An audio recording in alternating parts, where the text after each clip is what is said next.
trabalho será apresentada a disciplina de Território e Sociedade da professora Rosana Denaldi na Universidade Federal do ABC. Os curdos compõem a maior nação sem Estado do mundo. Formam um grupo de aproximadamente 35 milhões de pessoas. No entanto, esse povo enfrenta forte repressão dentro dos países que ocupa e luta há anos por autonomia e pela criação do seu próprio Estado, o Kurdistão, que se encontra hoje distribuído em parte dos territórios do Irã, Iraque, Síria e Turquia.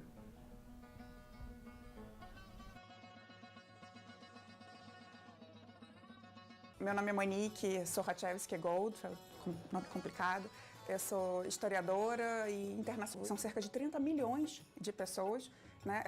É o quarto grupo étnico do Oriente Médio. Tem os árabes, os persas, os turcos e, né, os curdos. E eles estão realmente, como eu falei, divididos nesses quatro países. E em cada país eles têm uma história de resistência. Quando acabou a Primeira Guerra Mundial, o Oriente Médio foi dividido pelas potências europeias, né, aqueles desenhos que em grande parte se mantêm até hoje. Criaram-se estados artificiais, complicados, mas não nasceu o Estado curdo. E desde então, desde a década de 20, sobretudo, né, existe uma história de resistência, uma história de demanda, tanto por um Estado nacional ou por questões específicas de liberdade cultural na região como um todo. E aí teve um caso muito específico, que é o caso de Kobani, né? Enfim, Kobani é uma cidade curda que demonstrou muita resistência ao Estado Islâmico. O Estado Islâmico, né, dominou Kobani por um tempo. Muitos curdos precisaram, né, entrar no território turco e a Turquia fechou esse território. Então isso foi um tema muito, muito sensível.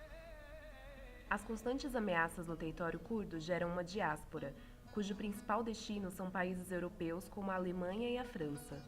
Em 16 de março de 1988, a cidade de Halabja, localizada no Kurdistão iraquiano, foi bombardeada com armas químicas pelo então ditador Saddam Hussein. 5.000 pessoas morreram e mais de 7.000 ficaram gravemente feridas. Essa foi apenas uma das ofensivas contra o povo curdo. Podemos observar a presença de importantes oleodutos e refinarias que perpassam o local. A questão do petróleo é bastante relevante na região porque sua exploração consiste à base da economia do Oriente Médio.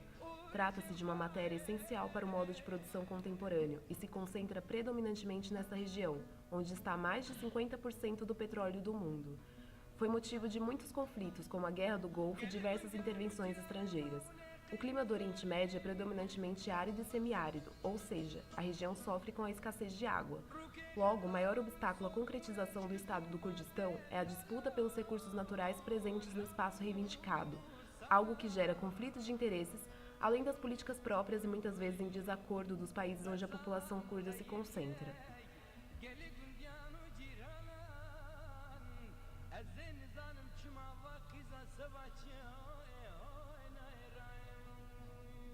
Embora não exista um censo recente preciso sobre a diáspora curda, dados amplamente aceitos estimam 1.200.000 curdos vivendo fora do Kurdistão, com cerca da metade dessa população na Alemanha. Sob a ótica do geógrafo brasileiro Rogério Heisbert, podemos entender os curdos como reterritorializadores. Com ameaças e invasões recorrentes em seu território, viram-se obrigados a se desterritorializar, reconstruindo-se em outros locais e criando um novo território simbólico em rede.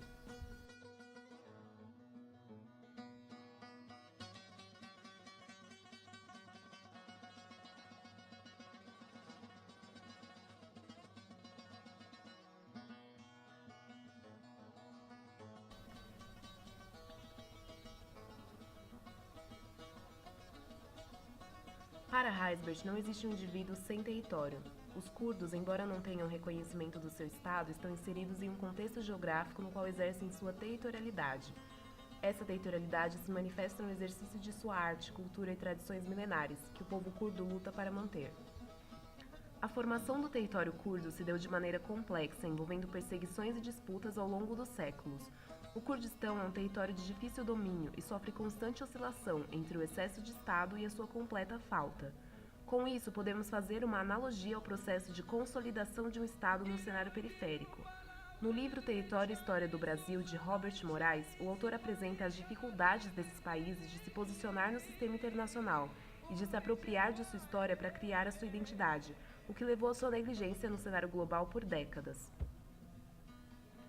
Segundo o geógrafo Robert Morais, a principal característica do Estado moderno é o exercício de poder sobre um território delimitado.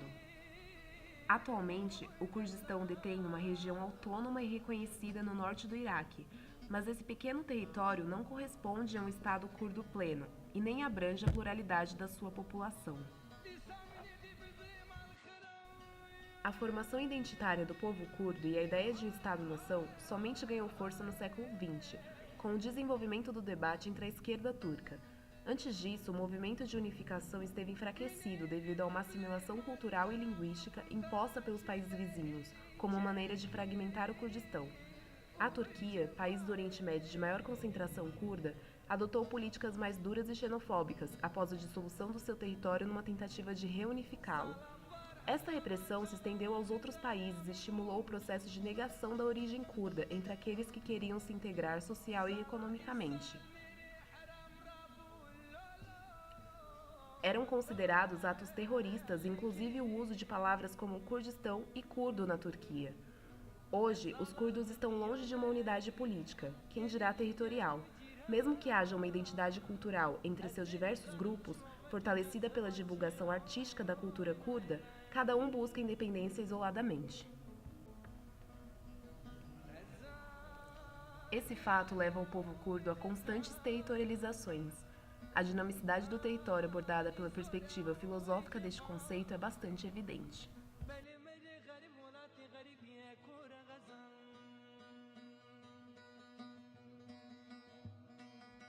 Eu brinco que a dificuldade de ir para telejornais e explicar a questão curda, que diferente talvez da questão palestina, né? A questão palestina, de certa forma, eles são árabes, como a maior parte do mundo, né, do Oriente Médio de uma maneira geral, e é quase que um preto e branco, né? Fica mais fácil colocar o israelense como o lado oposto. No caso dos curdos, eles são, né, curdos é uma etnia, uma língua própria, isso é muito importante. Eles não são árabes, eles não são persas, eles não são turcos, eles são curdos, né? Mas eles estão divididos em 4 países.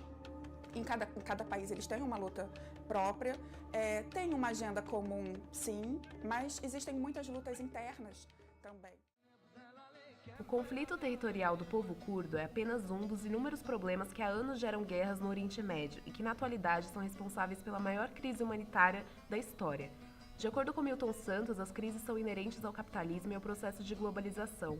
A disputa territorial é apenas uma das facetas das questões do Oriente Médio, e o povo curdo é um exemplo de resistência cultural e política num território em permanente tensão.